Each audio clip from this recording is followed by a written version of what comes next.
What is up, A team? Welcome back. Awesome here. Hope everyone's having an awesome day. Man, oh man, have we seen how Ripple has gone up and down, sideways? It's actually really good to sort of see where Ripple's at. A lot of us were buying Ripple back at 30 cents. Even before that, there's a lot of people that were obviously buying when it was cheaper, but here on my channel, we were buying it at 30 cents. This thing almost went up to 60 cents this last week. And, everyone's sort of waiting for the hearings on what's going to happen here. Is Ripple going to win? Is there going to be an announcement? Like, what are we waiting for here? And I do want to share this with you because I think this is super important when it comes to the Ripple case is that, really, how did this whole thing start? How did Ripple even get into this position to begin with? And really what it came down to is the SEC went after Ripple because obviously they're a very powerful cryptocurrency, being that they are an ISO and sort of knowing that now with the Fed now, what the feds are trying to do, I could see why they were maybe sort of attacking this. But again, that's more speculation. But really what it comes down to here is it says the dispute is over whether the company's sale of XRP token is an unregistered security. The SEC has accused Ripple of raising $1.3 billion in 2020 through the sale of XRP. And so like right then and there, they're basically saying that they raised money to then create a cryptocurrency, and they're basically using that as more of a share than they are using it as any form of a commodity. That's really what it comes down to. Like that's the simplest form of what this is. In addition to that, they also are accusing Ripple of going and putting this onto a secondary market, such as a crypto exchange like Binance and things like that, which also makes it fall in line of a security based off of what the SEC is trying to say here. Now, the big thing is whether Ripple actually has a case against this or if the SEC really has a proof as to that's what this is. Because again, we know that the SEC is still struggling to find regulation and or create regulation to enforce on the crypto industry. They're still working through what they call the Wild Wild West. As you guys know, Gary was in front of the committees this last week, and even he struggled to come out and say like, we're still working with trying to figure out what the regulations will be. We're still trying to really figure this out. We know that we have our opinions, but still there's no legal precedence on any of this. He did say it was the Wild Wild West still. They are understaffed. So many different things are coming out here.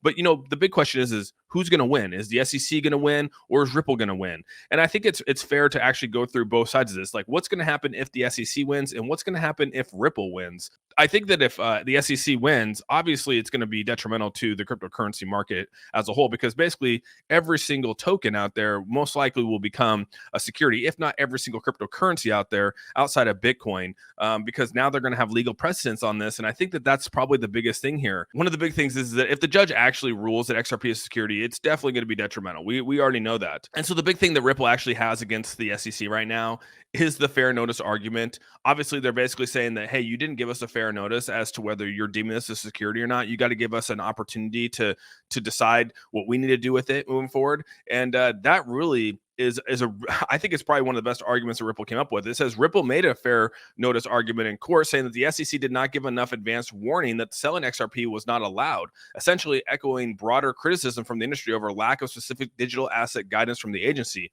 So basically the SEC came in here, basically said, we're going to go after you, but we didn't actually follow the rules which we set forward. And that right there, I think is a great argument to put out here. It says, without fair notice of what activity is prohibited by the statutory language, Ripple can claim its right to due process has been violated, which provides a defense that will negate any liability to what they did in the first place. And like it says right here, that if Ripple does win, especially on the arguments of whether it was given fair notice that the agency considered XRP to be a security, that could lead to a powerful defense, she said. Other crypto companies then could use this against future SEC litigation. And such ruling would be a big win for the industry because now we could basically go back, like I said. And I think that that's probably the best thing that could come out of this. How does that play into here? So even if Ripple is actually deemed a security by the SEC, what does that do for other cryptocurrencies? Well, that means that other cryptocurrencies can come out here and say, we need a fair notice as well. So now the SEC is going to have to go out to all these other cryptocurrencies and basically give them a fair notice for them to go through and go through the process and, do their due diligence on it. And that could open up the door for some people saying, yeah, we're a security, we're a commodity. Here's why we're a commodity. Here's why we're a security.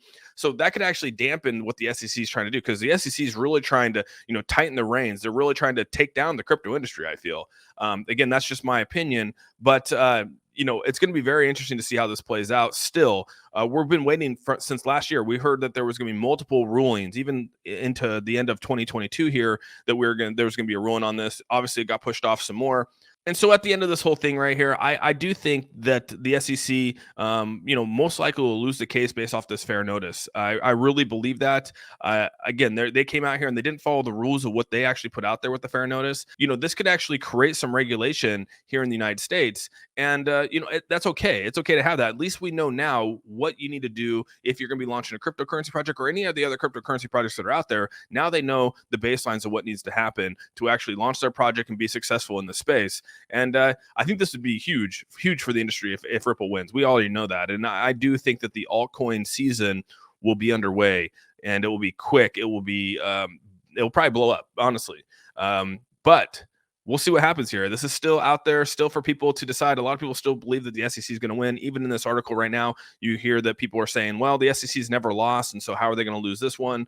I just think that Ripple has a good argument. That's my personal opinion. Yeah, let me know down in the comment section below. What do you think? Do you think Ripple has a good argument with this a fair notice argument that they put out there? I think that that's the right move, and we'll see what happens. But with all that, I hope you guys have a fantastic day.